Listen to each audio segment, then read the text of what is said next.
And 1 and 2 and 3 and 4. We're gonna start streaming in about a minute. Today's... Yeah, that's my co-presenter. She's got her 15 seconds of fame, this being Saturday. Today's stream is one of the first weekly streams, so we used to do an English language stream and then a Russian language stream week after week, but as we move closer to the limited early access launch, we're gonna do English language stream every week and Russian language stream every week, and hopefully eventually at some point Japanese and Chinese, but that has to wait until we get someone on the team to actually speak those languages. We can do German, but probably not enough interest to do that. So today we're going to talk about a very specific issue, which is the world of Rund and the world map as it is in the game and the distribution of resources, and we're going to show you the whole world that is generated in the campaign from scratch as you launch. So let me transition to the game.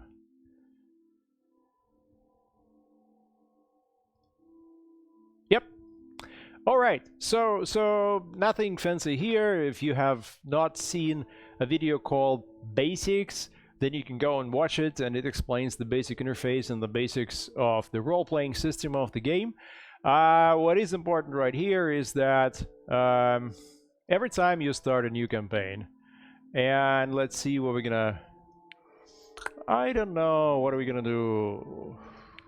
Do you guys want to have a female mage or a male mage? A strong one. Oh, here's a sharp-sighted glutton, a coward, but also careful. So, well, I mean, careful in the sense that when he reads the book, he takes very good care of making sure that he does not damage that book. Optimist, generous, night owl, and coward. So he's an optimist, but he's a coward. Whew. Anyway, it doesn't really matter. Let's go for her. She's envious light sleeper whose intelligence is above average, who's very strong in willpower, average memory, average charisma, average intuition, and not enough health. So let's go. Anyway, while it's loading, every time you launch a campaign, you start in a new world. The world is generated right now. This is why it takes a bit of time. That we're building the whole continent and the seas and the rivers and the cities and towns, and the resources are seeded. If you want to replay the same world map, then you can take a map seed from the existing save or load and type it as you start the game. That will allow you to replay the same thing. For example, you lost, but you felt like you could win, so you reload it with a map seed. And I think, yep, right here at the bottom you see the map seed is 553449, whatever it means. All right. Here, my goal is to show you the world and how the resources are spread out and basically what you have to deal with. So I'm going to cheat and I'm going to open the whole thing, not at once. I don't know that cheat code. I only know a cheat code that opens a little bit of that. So let's see. Here's the spire, and what do we see? We have wood, which is a basic building material, construction material. Let's say you want to upgrade the library, costs you 20 wood. So we gotta sort of, you know, get it to upgrade your spire. Then we have some gifts of nature, nourishment 15, that's about a half of the standard ration. It's a bit healthy, but you get a chance to get food poisoning. So normally people don't really eat that unless they travel through. You'll send someone here and they will forage, and then they will produce rations based on that. Then we have something called exotic meat, which has not been researched yet. So to actually collect that, we have to go here to Monstrology and then find the exotic meat, which is skill level 3, so only my mage can do this research. Then we've got hidden root. Hidden root, if you can see in the left top corner of the item, there's nothing here, so that's a basic resource. It's extremely common to the world. Here you have uncommon, and here you have rare. So it's pretty rare to have a rare resource next to your spire. On top of each resource, you have the alchemic property of that resource. So here it's regular raw food, and here it's exotic raw food, and here it's exotic raw food, as well as life, as well as depressing. at the bottom of the screen, and I'm gonna turn off my camera right now so I don't distract you. Yoo-hoo! Yep. So at the bottom of the screen, you can see the whole list of alchemic properties of Ruined, going from the common to uncommon to rare and to very rare. So this is can't really get the tooltips, but some of those are cows and order and all that stuff. So here you see that you've got 10 of those on your warehouse, 10 items that have this property. Why do you need the property? Because you go to alchemy, and then any kind of, well, we don't really have anything open, right? So let me show this on the example of kitchen. Oh yeah. So here, this recipe requires one item with regular raw food and one item with the property spicy. Once I have those, I can do it. You see, if I had garlic, if I had salt, if I had something else, which I know what this is called wild spices, then I could do it, but I cannot do it right now. So this is how the world works in the game, is in every new campaign, different items get different properties. Here, Hidden Root has the property of life. In the next campaign, it could have maybe a property of death. So every time you play, you have this kind of exploration thing that you have to do from scratch to understand how the world works. Now, let's open the world and see how we are. Every time you start the game, you start in the ancient forest. That's a given. Like, this is a basic thing.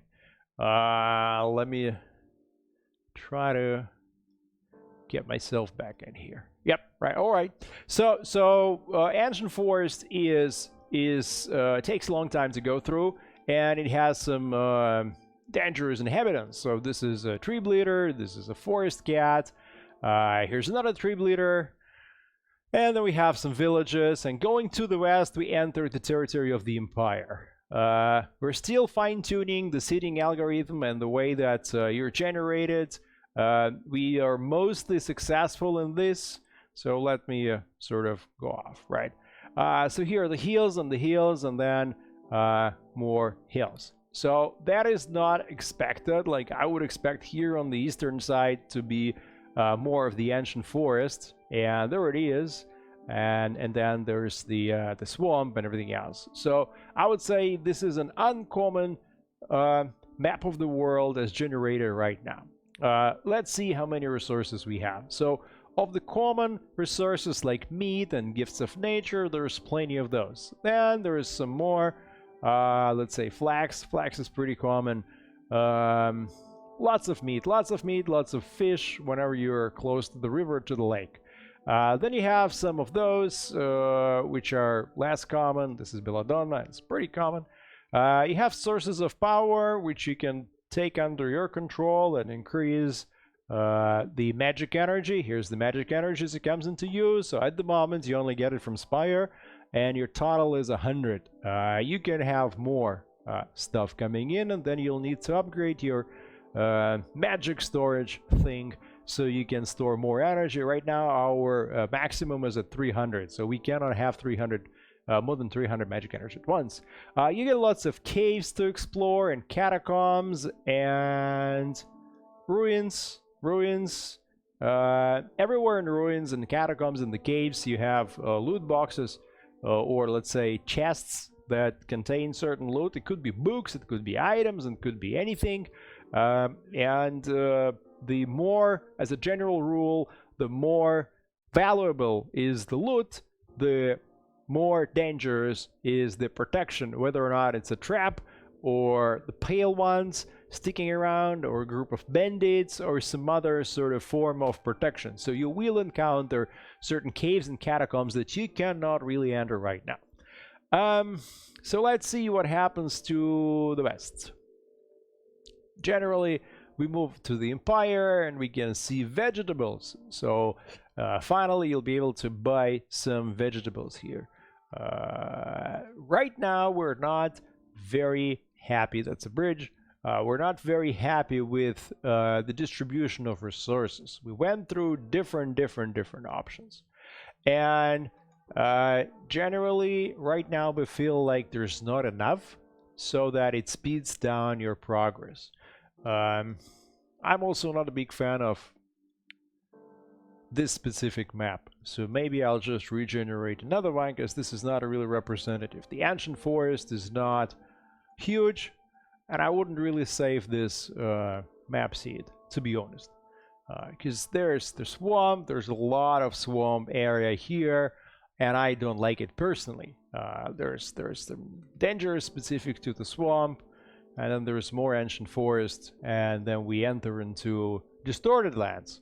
So let me do it this. Not really happy with this map, so let me close it and relaunch a different campaign. Alright, so let's go with you and let's start the game. So while it's loading, I'll tell you more. The motivation to explore the world comes from the need to produce certain alchemic things, brews, that require certain ingredients. Whether or not it's going to be food, or it's going to be an ointment to cure you, or it's going to be a certain potion that increases your stats, or ultimately the elixir of youth. So you'll always go hand in hand. You just researched a certain recipe, and to produce something based on that recipe, you need a certain property. And then you look on the map and you see, do I know where I can mine that property? No? Okay, then I have to go and explore and find it. So let's see how different things are here. We got fish, we got gifts of nature. That's more to my liking. There's a swamp beast, so that's the first danger. I wouldn't really try to venture here. And also crossing the swamps will require you to produce certain equipment, like swamp boots and bedrolls, and also to know survival, so when you camp, you're not attacked by black paws or creepers. Here's sting.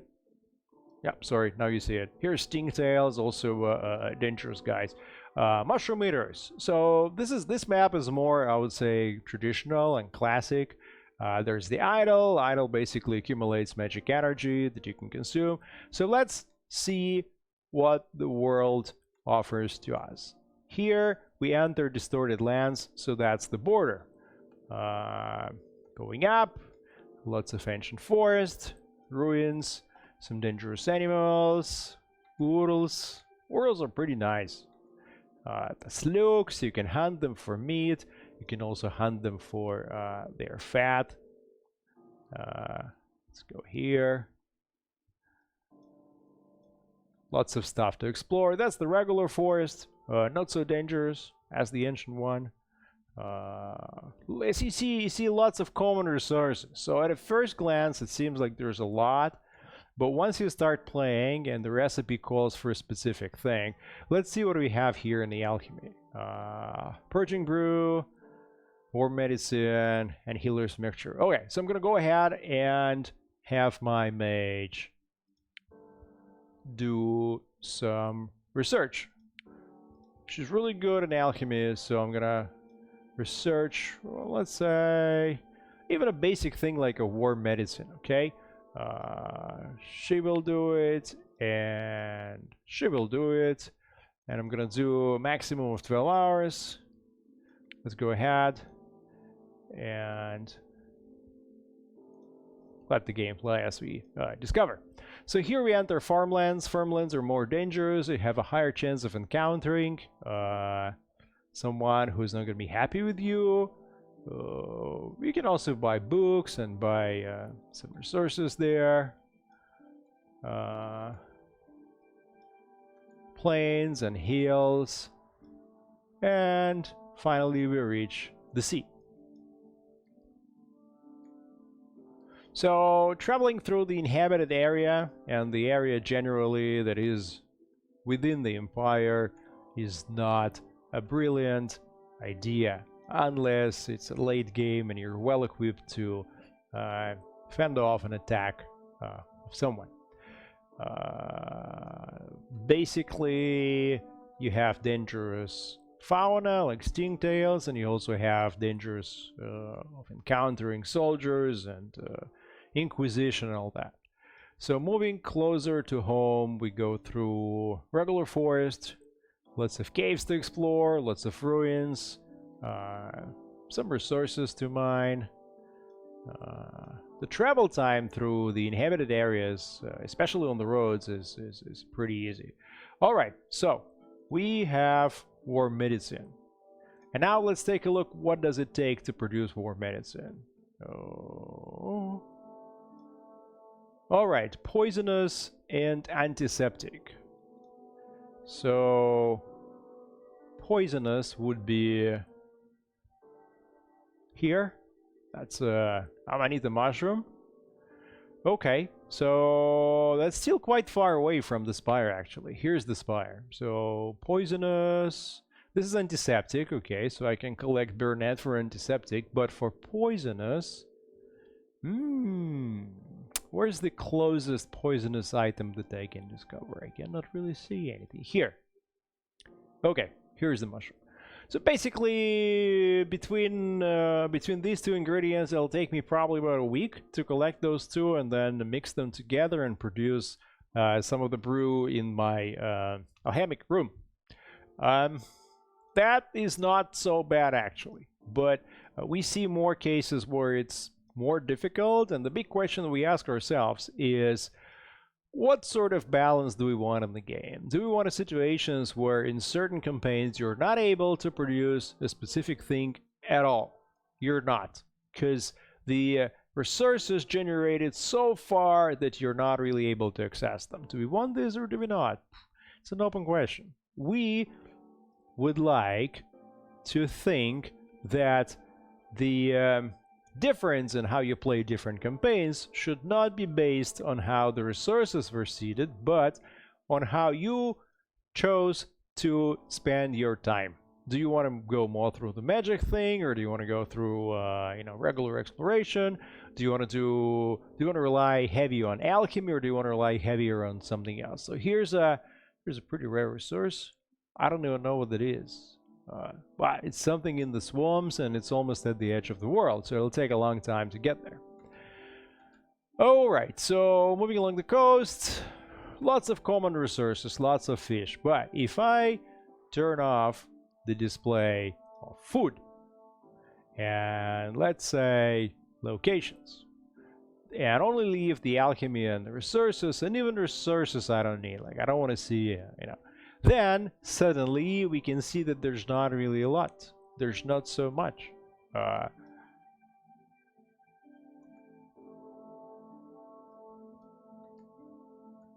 Yep, just a few. Like you travel for a week to cross the screen and you don't really discover much. And then you do discover some stuff, but snakehead is pretty common. So here we enter again the ancient forest.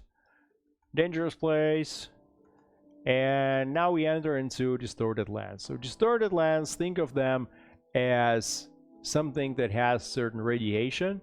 Every day that you spend in distorted lands, your disciples take certain damage. So you do not go there until you mastered the defense against that. Now, this is a biome within the biome. Within distorted lands, you have a couple of unique biomes. This is battlefields. It's a sketch. We're still working on that. And then as we go up, we may find another biome specific to distorted lands, which would be black pools right here. Yep. So black pools are the source of a very special ingredient, which you may or you may not need for your elixir of youth. And here's the other specific biome. It's the rusted forest. And we have in the plan a number of creatures and ingredients that are available in the rusted forest. So basically, entering distorted lands through the ancient forest and the swamp is difficult already. And then going from here to here is even more challenging. There's ruins, probably a lot of great loot there, but as far as I can see, not a lot of great resources. So I wouldn't really it wouldn't really be worth my trouble to go there, except for these two sources of magic, so I can get even more magic.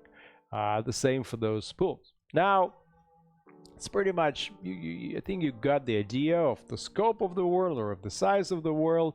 If I were to travel from one edge to the other, it'll take me probably a month and a half.